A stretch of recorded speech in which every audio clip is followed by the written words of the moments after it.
नमस्कार, आप देख रहे हैं डीडी न्यूज। आपके साथ मैं हूं गौरव श्रीवास्तव और मेरे साथ मेरे सहयोगी शरद हैं, जो कि सांकेतिक भाषा के जरिए आपको खबरों से रूबरू करवाएंगे। तो खबरों की शुरुआत करें उससे पहले एक नजर इस वक्त की हेडलाइंस पर। वरिष्ठ बीजेपी नेता विष्णुदेव साय को मिली छत्तीसगढ़ की कमान। विधायक दल की बैठक में नए मुख्यमंत्री के रूप में हुआ चुनाव। मध्य प्रदेश और राजस्थान में भी सरकार गठन की तैयारियां तेज।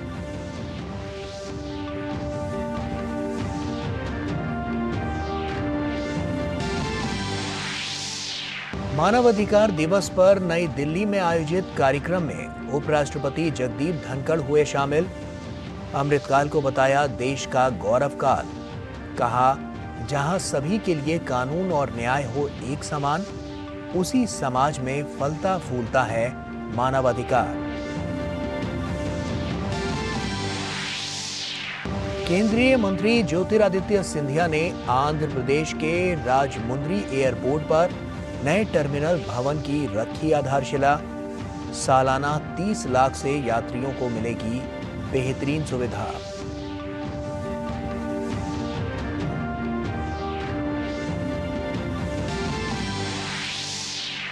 केंद्रीय गृह एवं सहकारिता मंत्री अमित शाह ने पटना में आयोजित पूर्वी क्षेत्रीय परिषद की 26वीं बैठक की अध्यक्षता की। बिहार, पश्चिम बंगाल, उड़ीसा और झारखंड राज्य बैठक में हुए शामिल।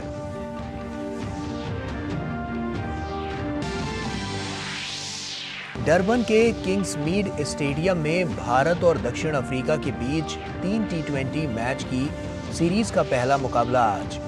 सूर्य कुमार यादव के नेतृत्व में जीत के साथ शुरुआत करना चाहेगी भारतीय टीम।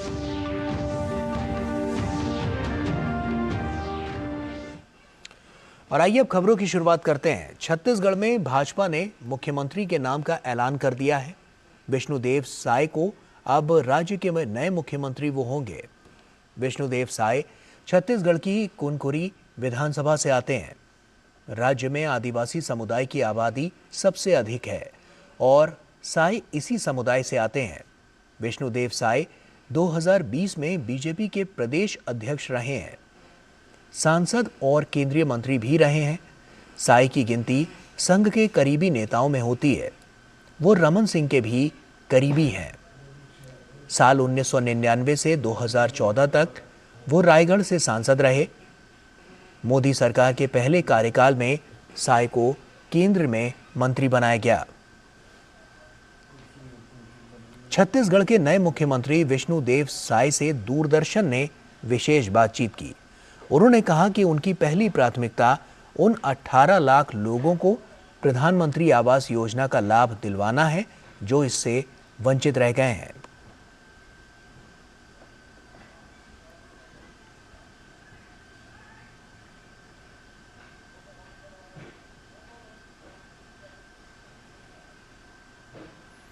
छत्तीसगढ़ के नए मुख्यमंत्री बनाए जाने पर विष्णुदेव साय ने खुशी जताते हुए पार्टी को धन्यवाद दिया। उन्होंने कहा कि पार्टी ने गांव के छोटे से कार्यकर्ता को छत्तीसगढ़ का नेतृत्व करने का मौका दिया है। विष्णुदेव साय ने प्रधानमंत्री मोदी, पार्टी अध्यक्ष जेपी नड्डा, केंद्रीय गृह मंत्री अमित शाह का आभार व्यक्त किया।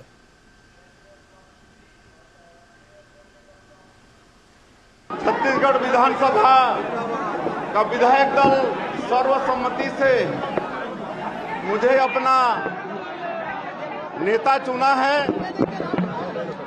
और इस अवसर पर मैं बहुत ही आनंदित हूं। और ऐसे अवसर में मैं सबसे पहले भारतीय जनता पार्टी का आभार व्यक्त करना चाहूंगा, जिन्होंने गांव के एक छोटे से कार्यकर्ता के ऊपर इतना बड़ा विश्वास व्यक्त किया कि आज छत्तीसगढ़ सरकार का नेतृत्व करने का अवसर दिया है। इसलिए मैं भारतीय जनता पार्टी का आभारी हूं। साथ ही साथ हमारे देश के यशस्वी प्रधानमंत्री श्री नरेंद्र मोदी जी, माननीय गृह मंत्री अमित शाह जी, हमारे राष्ट्रीय अध्यक्ष आदरणीय जेपी नड्डा जी, राष्ट्रीय नेतृत्व, उनका मैं आभार व्यक्त करना चाहूंगा। और विष्णुदेव साय ने कहा कि छत्तीसगढ़ की जनता से मोदी की गारंटी का जो वादा किया है वो मुख्यमंत्री के तौर पर पूरा करेंगे। मैं पूरी ईमानदारी के साथ वो सबके विश्वास में खरा उतरने का प्रयास करूंगा और मोदी की गारंटी में जो हमारी पार्टी ने छत्तीसगढ़ की जनता से वादा किया है उसको प्रदेश के मुख्यमंत्री के नाते सरकार के माध्यम से 100% पूरा कराने का हमारा प्रयास होगा। मध्य प्रदेश भाजपा विधायक दल की बैठक 11 दिसंबर को प्रदेश कार्यालय भोपाल में शाम 4 बजे होगी।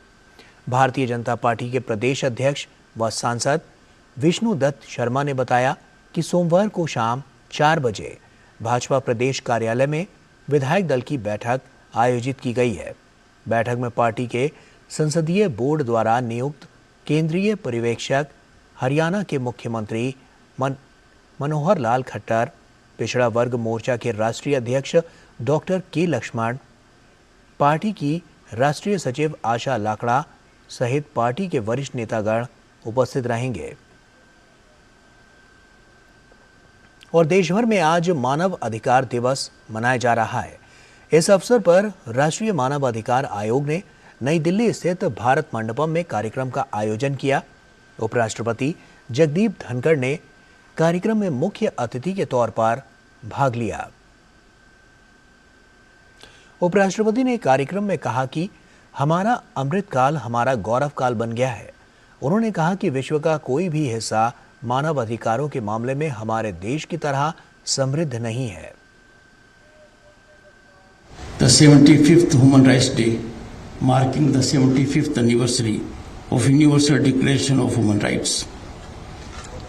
A coincidence, it just follows our Amrit Kal, and our Amrit Kal has become our Gaurav Kal, primarily due to blossoming of human rights and values.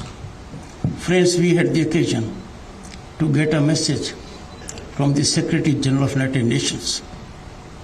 It would have been appropriate and worthwhile to take note of the massive revolutionary affirmative changes that are taking place in Bharat, home to 1/6 of humanity, on promotion of human rights. No part of the globe is so blossoming, prospering with human rights as our country is doing. And why not? Our civilizational ethos, constitutional framework reflect our deep commitment to respecting, safeguarding and nurturing human rights. It is in our DNA. उपराष्ट्रपति धनखड़ ने कहा कि कोई भी कानून से ऊपर नहीं है, यही देश का नया आदर्श है। उन्होंने कहा कि मानवाधिकार उसी समाज में फलता फूलता है जहां सभी के लिए कानून एक समान हो और सभी के पास न्याय तक पहुंच हो। None is above the law. Be you ever so high, the law is always above you. Is the new norm in the country. A big paradigm shift. There was a time when some thought they were above law. There was a time when some thought they were beyond the reach of law. Now all high and mighty, you may be just anybody. You are accountable to law. This is happening. It is an inalienable facet of promoting human rights. केंद्रीय गृह मंत्री अमित शाह की अध्यक्षता में आज पटना में पूर्वी क्षेत्रीय परिषद की 26वीं बैठक संपन्न हुई। इस बैठक में बिहार के मुख्यमंत्री नीतीश कुमार भी शामिल हुए। साथ ही झारखंड, पश्चिम बंगाल और ओडिशा के मुख्यमंत्रियों के प्रतिनिधि भी मौजूद रहे।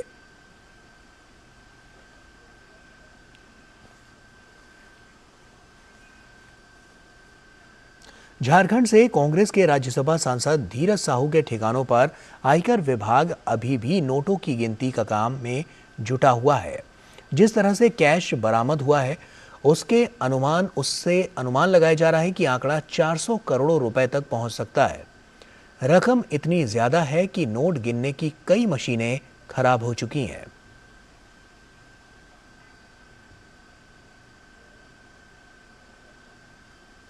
कांग्रेस सांसद धीरज साहू के ठिकानों पर हो रही छापेमारी पर भाजपा के राष्ट्रीय अध्यक्ष जेपी नड्डा ने कांग्रेस पर जमकर हमला किया। जेपी नड्डा ने सोशल मीडिया प्लेटफॉर्म एक्स पर कहा कि बंधु जवाब तो देना पड़ेगा, तुमको भी और तुम्हारे नेता राहुल गांधी को भी। ये नया भारत है, यहाँ पर राज परिवार के नाम पर जनता का शोषण नहीं करने दिया जाएगा।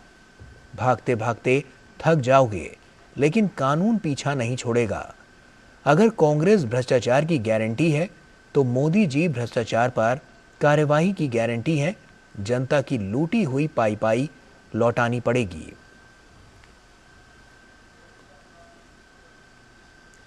धीरज साहू मामले पर केंद्रीय मंत्री और तेलंगाना बीजेपी प्रमुख जी किशन रेड्डी ने राहुल गांधी की चुप्पी पर निशाना साधा है। जी किशन रेड्डी ने कहा कि कांग्रेस हमेशा भ्रष्टाचार का समर्थन करती है, इसलिए इस बारे में राहुल गांधी इस मामले में कुछ भी नहीं बोल रहे हैं। मैं राहुल गांधी से पूछना चाहता हूं, आपका मित्र, आपका क्लोज एसोसिएट्स, आपका भारत या जोड़ो यात्रा का पूरा इंतजाम करने वाले, आपका पार्टी का 3 बार राज्यसभा का सदस्य धीरज साहू जी का इतना ब्लैक मनी इनकम टैक्स अधिकार रेड करके पकड़ा है, इस विषय पर आपका सोशल मीडिया में आपका क्यों पोस्ट नहीं कर रहे, आपका मुंह क्यों नहीं खोल रहे? बार बार आईडी के ऊपर, इनकम टैक्स का अधिकार के ऊपर आप क्रिटिसाइज करते रहते हैं। आज मुंह क्यों बंद हो गया आपका? आपका मुंह से क्यों बात नहीं निकल रहे? क्योंकि कांग्रेस पार्टी कभी भी भ्रष्टाचार के साथ रहते हैं। और कांग्रेस सांसद धीरज साहू मामले पर घिरी कांग्रेस पर लगातार इस मामले से पल्ला झाड़ने में लगी हुई है। झारखंड सरकार में मंत्री और कांग्रेस नेता बन्ना गुप्ता कह रहे हैं कि ये धीरज साहू का निजी व्यवसाय है, उसका पार्टी से कोई लेना देना नहीं है।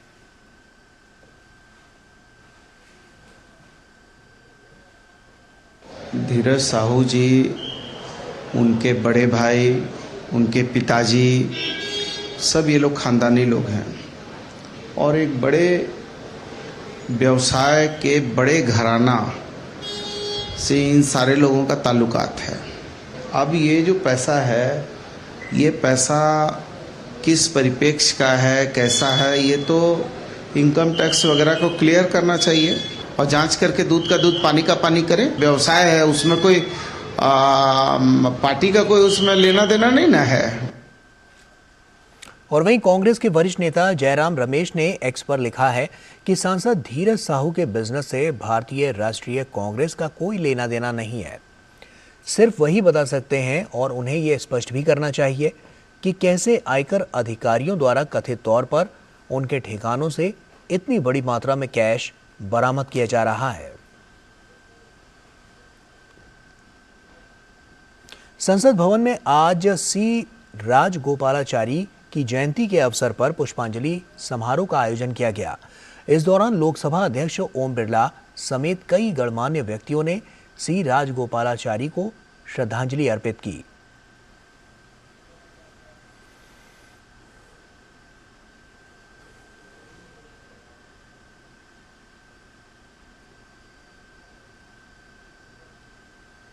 केंद्रीय नागरिक उड्डयन मंत्री ज्योतिरादित्य सिंधिया ने आंध्र प्रदेश के राजमुंद्री हवाई अड्डे पर नए टर्मिनल भवन का भूमि पूजन किया।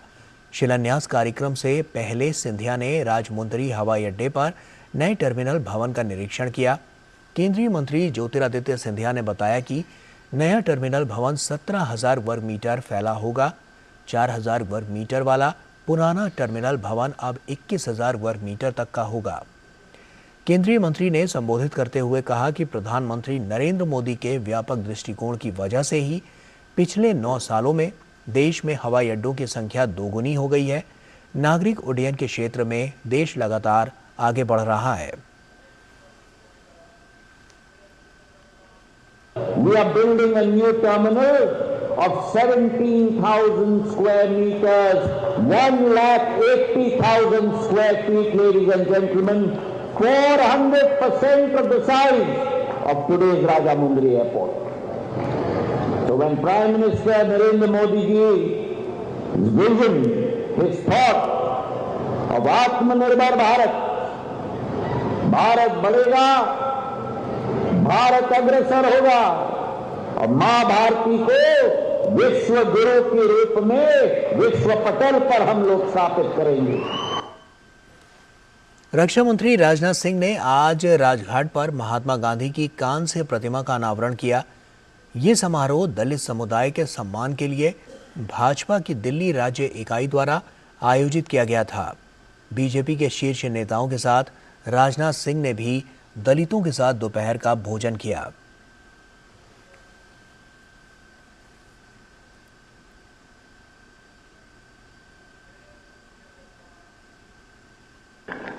और ये सचमुच ये हम सब के लिए एक हर्ष का विषय है कि आज पूज्य महात्मा गांधी की समाधि स्थल के बिल्कुल पास ही आज महात्मा गांधी की प्रतिमा का अनावरण हुआ है। वैसे तो भारत ही नहीं, दुनिया के कई स्थानों पर चले जाइए, वहां पर आपको गांधी की कहीं आदमकद प्रतिमा, कहीं बैठी हुई प्रतिमा, तरह तरह की प्रतिमाएं आपको देखने को मिलेंगी।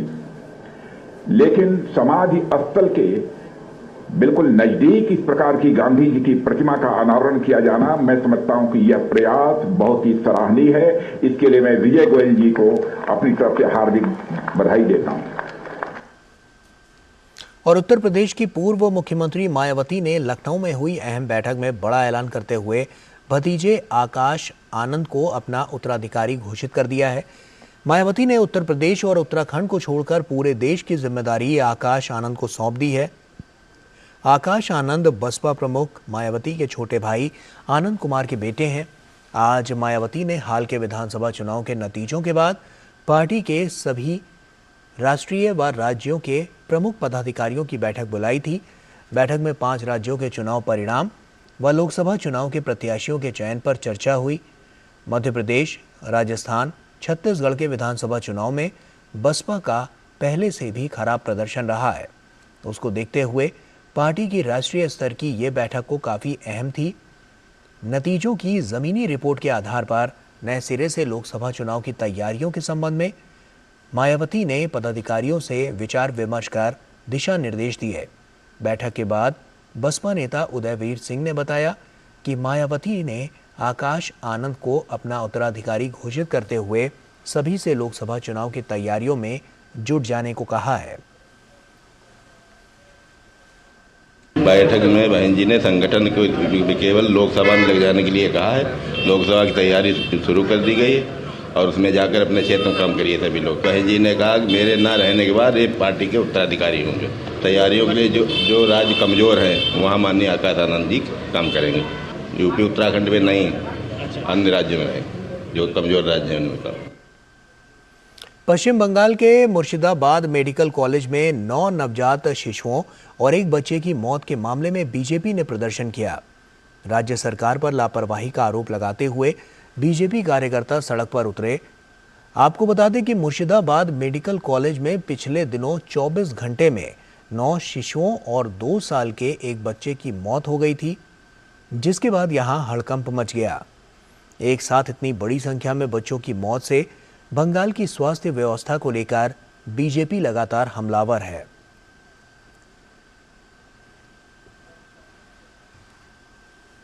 और अयोध्या में श्री राम मंदिर में अर्चकों का प्रशिक्षण आज से शुरू हो गया। इस प्रशिक्षण में प्रतिदिन 4 वेदों के पारायण, रामलला के पूजन विधि और राम मंदिर के 500 वर्ष के संघर्ष के इतिहास का बोध कराया जाएगा। प्रशिक्षण शुभारंभ के बाद ट्रस्ट के कोषाध्यक्ष गोविंद देवगिरी ने कहा है कि अर्चकों के प्रशिक्षण के लिए 21 छात्रों का चयन हुआ है, जिन्हें वेद मित्रों के साथ पूजन विधि का प्रशिक्षण दिया जाएगा और इनमें से ही मुख्य रूप से 6 अर्चकों का चयन करेंगे।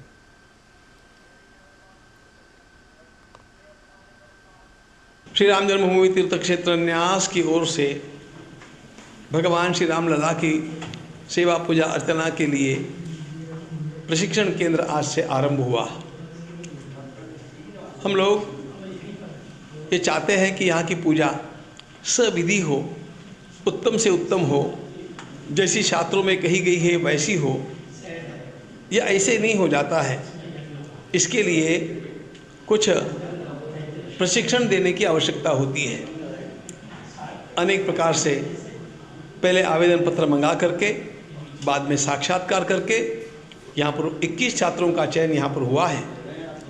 वैसे 24 का हुआ था, लेकिन अपनी घर की असुविधा के कारण 3 छात्र उसे नहीं आ पा रहे उसमें।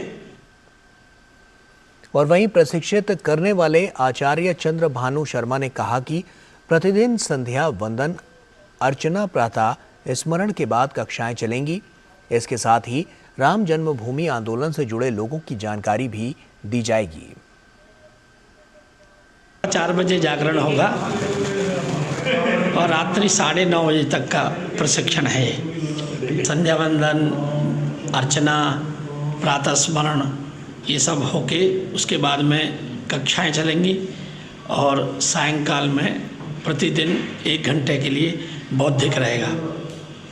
राष्ट्र के बारे में बताया जाएगा, जो राम जन्मभूमि आंदोलन से जुड़े रहे हैं उन लोगों के बारे में बताया जाएगा, और 1528 से लेकर अब तक जिन लोगों ने इस संघर्ष में अपना बलिदान दिया है उनके बारे में चर्चा की जाएगी, उनके बारे में बताया जाएगा।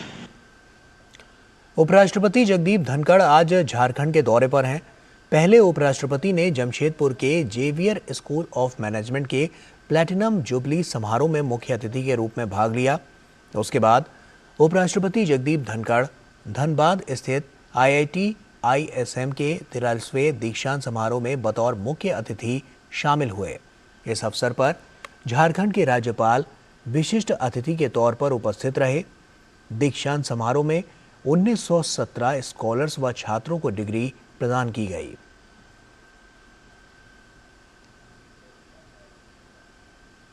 और आइए अब बात करते हैं विकसित भारत संकल्प यात्रा की।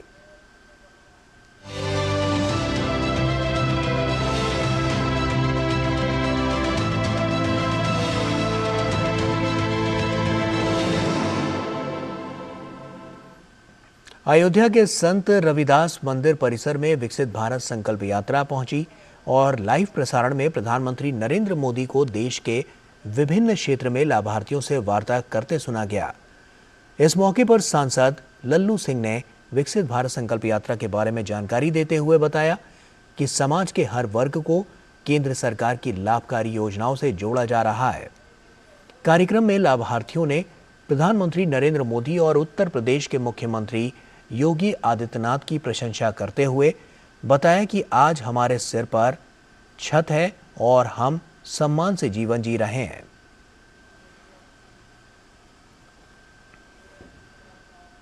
आवास मिला, हमारा दुकान जर्जर था, अब घर बन गया, हमारा अपना बिजनेस हो गया है। हर नात बात रिश्तेदार कह जाते तो कहते घर बन गया, अब रिश्तेदार भी आने लगे हैं, नहीं तो घर छूता था तो नहीं आते थे। प्रधानमंत्री स्वनिधि योजना के अंतर्गत 10,000 का लोन मिला, उसके बाद 20,000 का मिला और अब 50,000 का मिला है, जिससे हम लोग आत्मनिर्भर हुए हैं। अपना कार्य हमने स्वयं शुरू किया, अपना बिजनेस, हमारी कैंटीन शुरू हुई है, उससे हम लोगों को बहुत लाभ मिला है। सर ये प्रधानमंत्री जी नरेंद्र मोदी जी को धन्यवाद देना चाहते हैं कि उनके आशीर्वाद से हम लोगों को रोजगार का अवसर मिला। भारत और दक्षिण अफ्रीका के बीच 3 T20 मैचों की सीरीज का पहला मुकाबला रविवार को डरबन के किंग्समीड स्टेडियम में खेला जाएगा। भारतीय टीम सूर्य कुमार यादव की कप्तानी में इस सीरीज में उतरेगी। भारतीय टीम ऑस्ट्रेलिया के खिलाफ घरेलू T20 सीरीज में 4-1 से जीत हासिल कर दक्षिण अफ्रीका पहुंची है। अगले साल जून में T20 वर्ल्ड कप है और ऐसे में उससे पहले होने वाला हर मैच महत्वपूर्ण होने वाला है। और इसी के साथ फिलहाल इतना ही। हमारी पूरी टीम को दीजिए इजाजत। नमस्कार।